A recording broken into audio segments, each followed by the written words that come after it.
welcome back to Big Gold Belt Media. Damien G reviewing Butterfly, scheduled to drop August 13th on Prime, starring Daniel Day Kim. And I thought this was going to be a cut and paste. A cut and paste espionage action, sort of similar to when I reviewed Countdown here on the channel. And if you watch that review or you've seen Countdown, you know how disappointed I was throughout the season of Countdown. And while I'm pleasantly surprised by some of this show, it follows suit with a lot of what I've seen on Amazon Prime lately. And a lot of it's just high on action, and then substance is kind of lacking. Now, I know a lot of you out there don't really care about getting nuance with your action shows. I understand, and I get that. But just something didn't click fully for me here, and I did enjoy parts of it. And I'm going to sound like a broken record, but I need nuance in my programming, and I didn't get a lot of it. The plot, you kind of got it in the first episode. They give it to you. Ta-da! Not going to spoil it, but in the first episode, they give you a ta-da. Here's the plot. And then you're left with, now what? And then there's a nefarious bad guy or villain. There's the heroic dad trying to do right by his family. There's a lot here, but a lot of it is just so paint by numbers. I don't really have a lot of great things to say. More like a jack of all trades, a king of none. Now, let's talk. Let's just talk. Daniel Day Kim, action star? Well, great. I remember him distinctly from Hawaii Five-0. So I'm going to give him the benefit of the doubt. I'll say he's more than believable as the reluctant action hero with layers. I didn't say nuance. I said layers. Because on the first episode, they give you the whole layer. So yeah, he throws punches, he throws kicks, he shoots guns. Okay, what else you got? But there's a small amount of emotional weight here within his character. It's not groundbreaking. It's just enough to kind of keep you on the hook or whet the appetite of thinking it's going to go farther than what it entailed. And unfortunately, it didn't do that for me. Now, I will say, Piper Perabo as Juno, I didn't like you, and that's a good thing. Calculated, cold, intense, the kind of character you start off not trusting, you don't really like, and as the season goes on, you tend to like her less. I'll just say it that way. You tend to like her less, but as a figurehead villain, I will say I'm glad that she was able to draw upon her icy power player.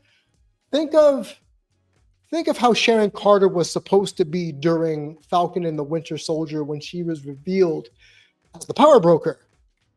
Take that, but make it better, to quote Pedro Pascal, but make it better. And that, to me, was Piper Perabo's Juno. Props to the writers for actually letting some side characters get some love. That's another thing I loved here on the show. Nobody feels like they were created just 5 minutes before filming started to say, you fit in that role, you fit in that role. Similar to what happened when I reviewed Countdown, it just felt that people were just puzzle pieces placed in, or Tetris pieces just falling into place. What was missing in that show? Nuance. What did we get here? A little bit of levity. So I enjoyed that. All these characters, be it the villains, be it the heroes, and let me tell you, after these episodes go by, you tend to realize who's really the bad guy here, who's really the good guy. Aside from what the show is showing you in terms of bad guy, good guy, there's a little bit more there on the bone. Not much, but a little bit there, which I truly, truly appreciate.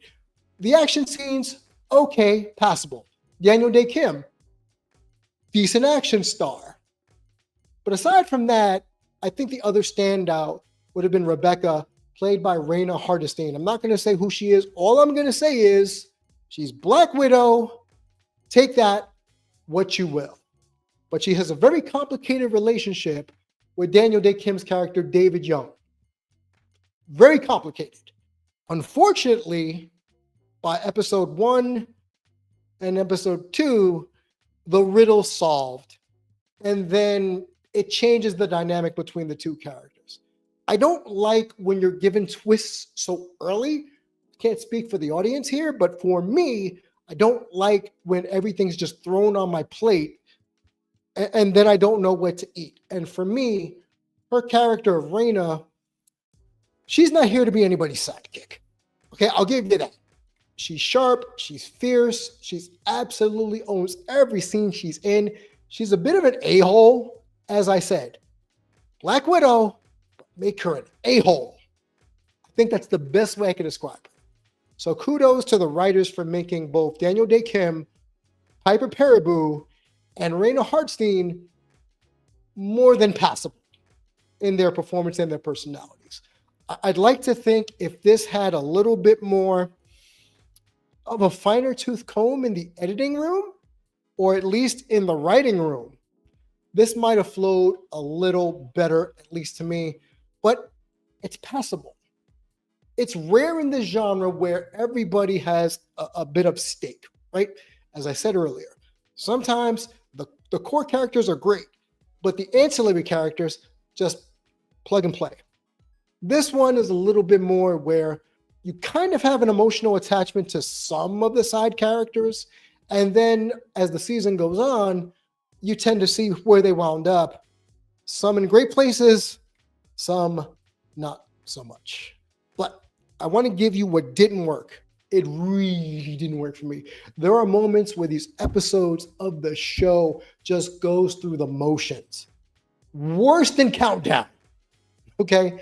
And I hate to keep going back to it, but that is the one show that I've covered here on the channel that I can say that's similar, but better. Again, the action's there. That's great. There's a modicum of suspense, all Born Identity-ish. I like that. I enjoy that. But the spark sometimes just goes and comes, goes and comes. It's almost as if you could hear the writers flipping through the script saying, ooh, how can we make this better? Let's leave this like this when you hand it to your editor. The writers had one thought process. I feel as if the editors and the showrunners had a different thought process as this show went on. You could see that there are kind of uneven performances. I'll say it that. Very run-of-the-mill in certain parts, very suspenseful. They're trying to be like 24.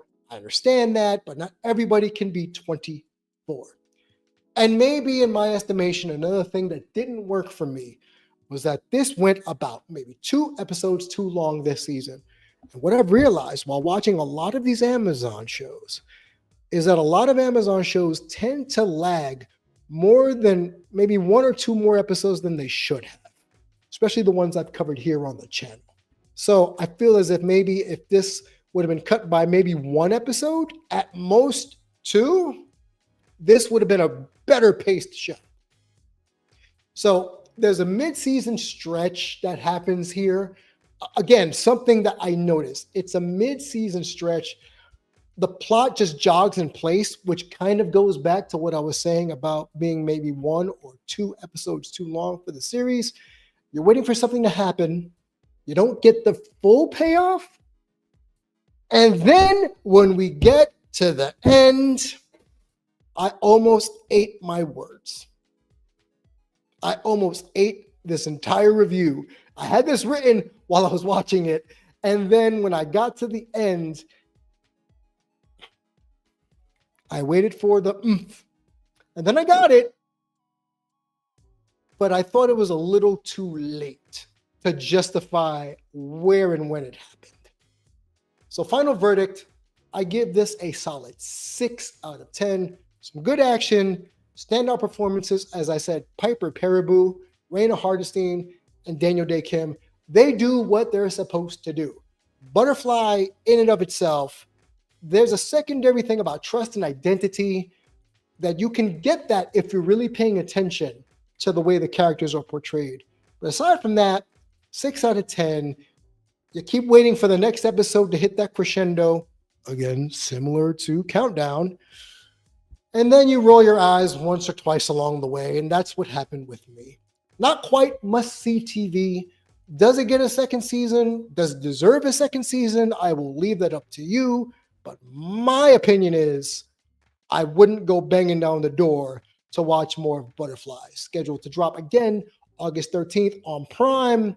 Damon G here, Big Gold Belt Media. Like, share, subscribe, all that good stuff. We are your one-stop shop for all things entertainment, and I will catch you on the next one.